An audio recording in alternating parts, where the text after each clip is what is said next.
दोस्तों नमस्कार। Z plus में आपका स्वागत है।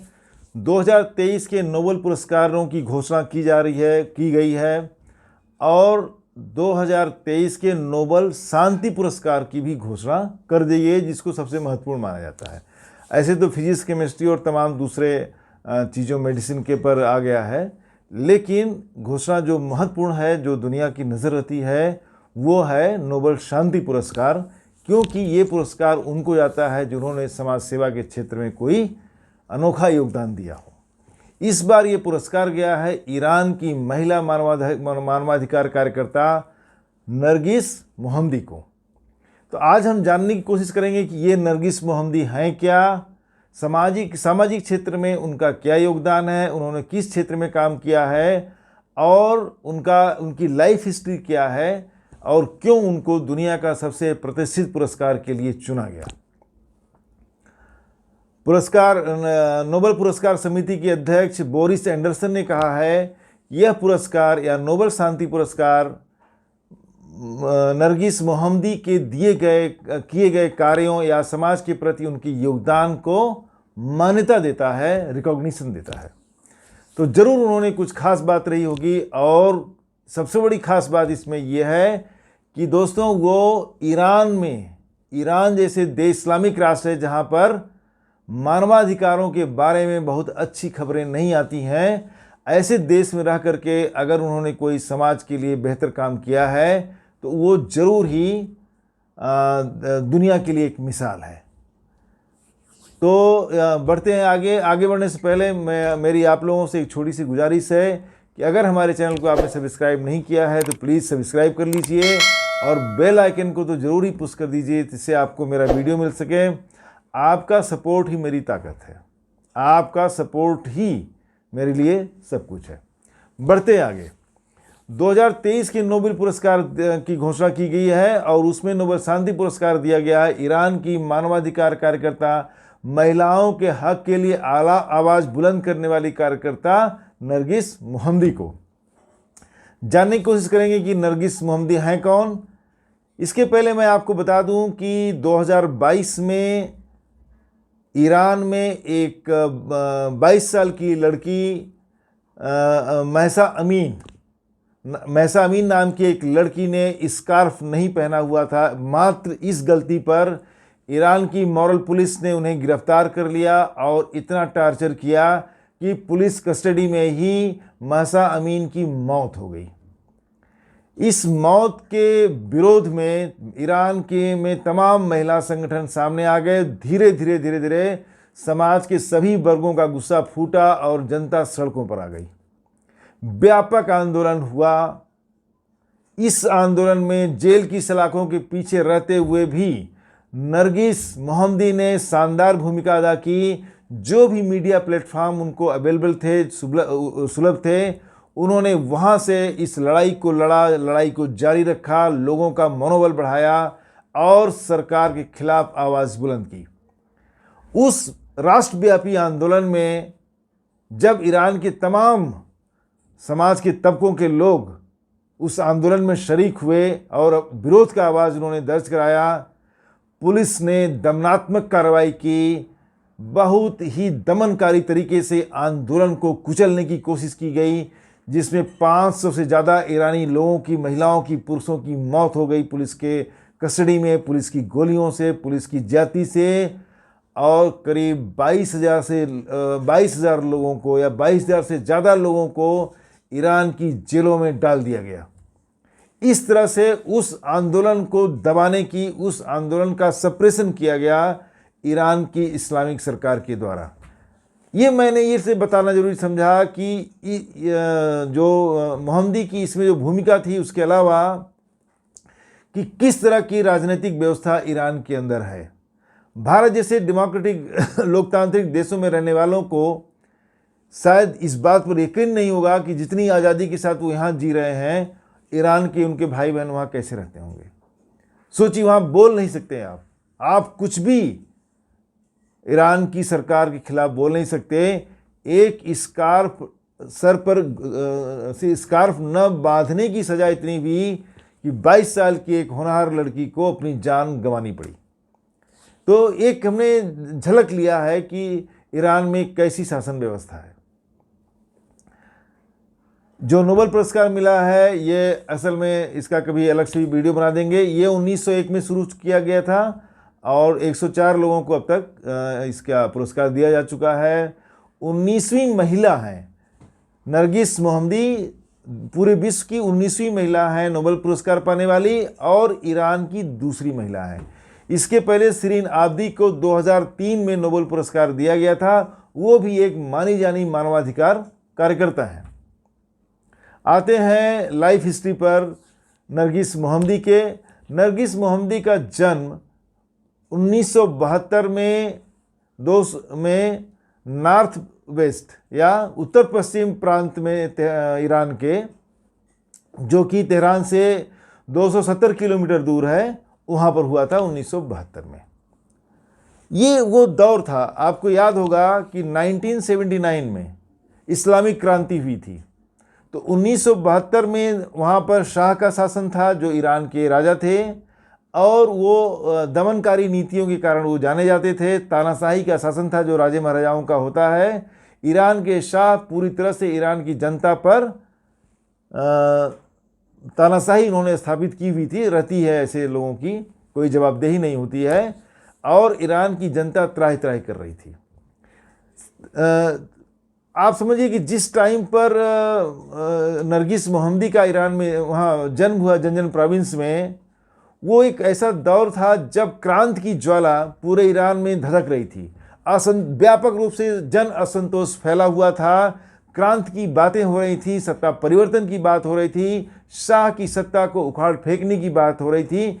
इस क्रांतिकारी दौर में ये मानवाधिकार कार्यकर्ता जो जिन्हें पुरस्कार मिला है नोबेल, नरगिस मोहम्मदी, ऐसे माहौल में पली और बढ़ी। जिस दौर में वो ग्रो हो रही थी, बच्चे से वो बड़ी हो रही थी, वो क्रांति का दौर था, वो ईरान में बदलाव की मांग का दौर था और समाज के तमाम वर्गों के लोग, चाहे वो लेखक हों, चाहे वो चिंतक हों, वो विचारक हों, वो साम्यवादी हों, वो उदारवादी हों, राष्ट्रवादी हों, कोई भी हो, सभी तबके के लोगों ने आंदोलन का रुख किया था और सत्ता परिवर्तन की तरफ वो बढ़ रहे थे, उसकी मांग कर रहे थे, क्रांति करने के लिए तैयार थे।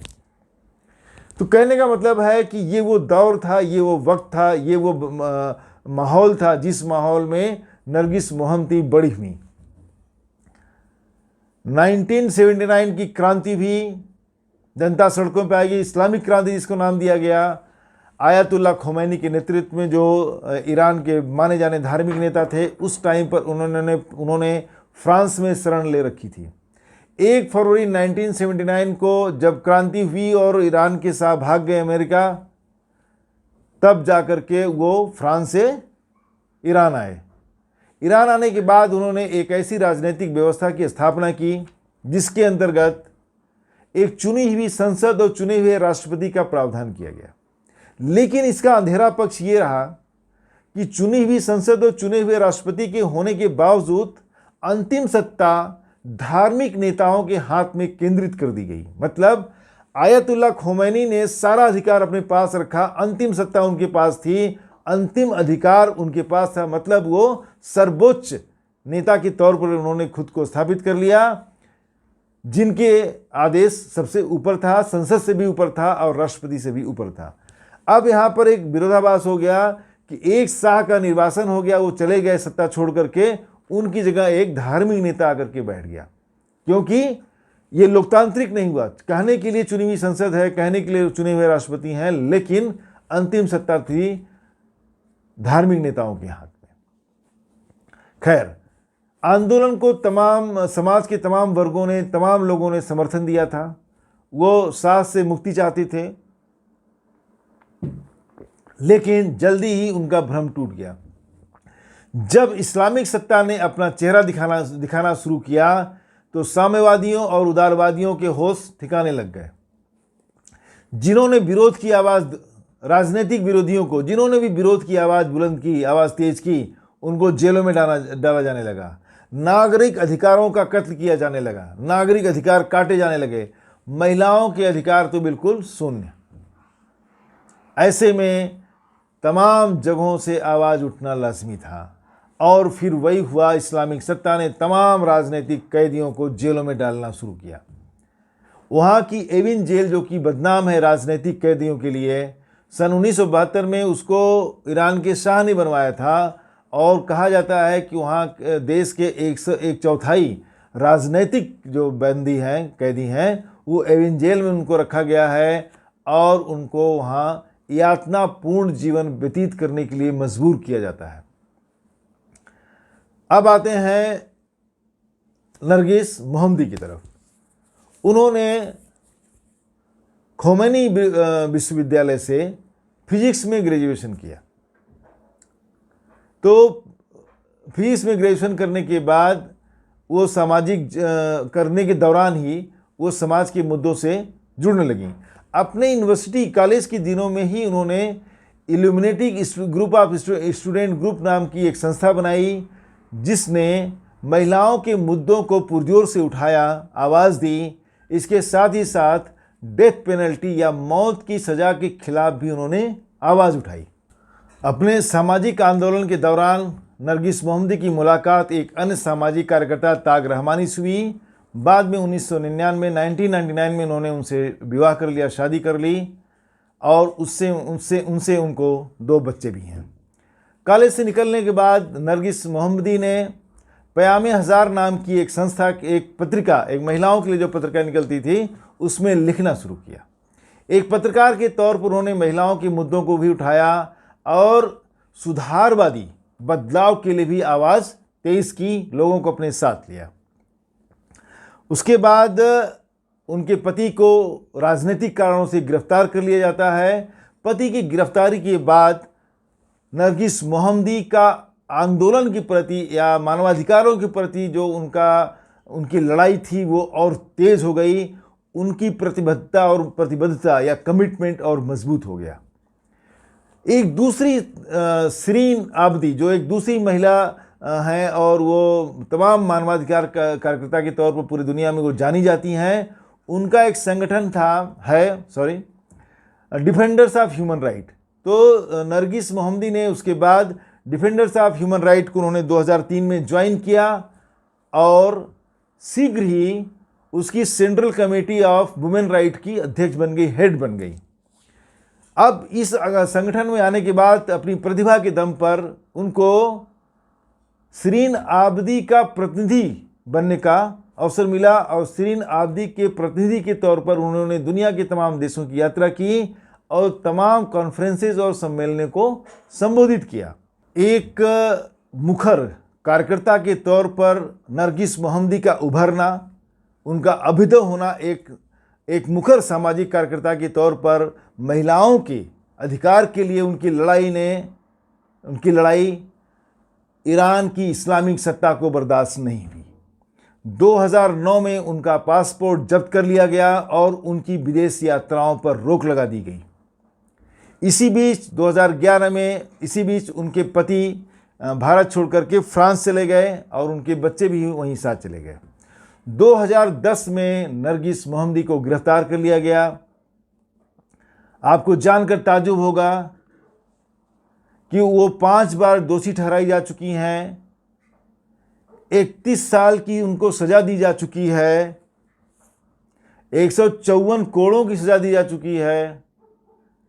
13 बार उनको गिरफ्तार किया गया है और उनकी टोटल कुल उम्र है 51 साल। 51 साल की उम्र में 31 साल की उन्हें सज़ा दी जा चुकी है।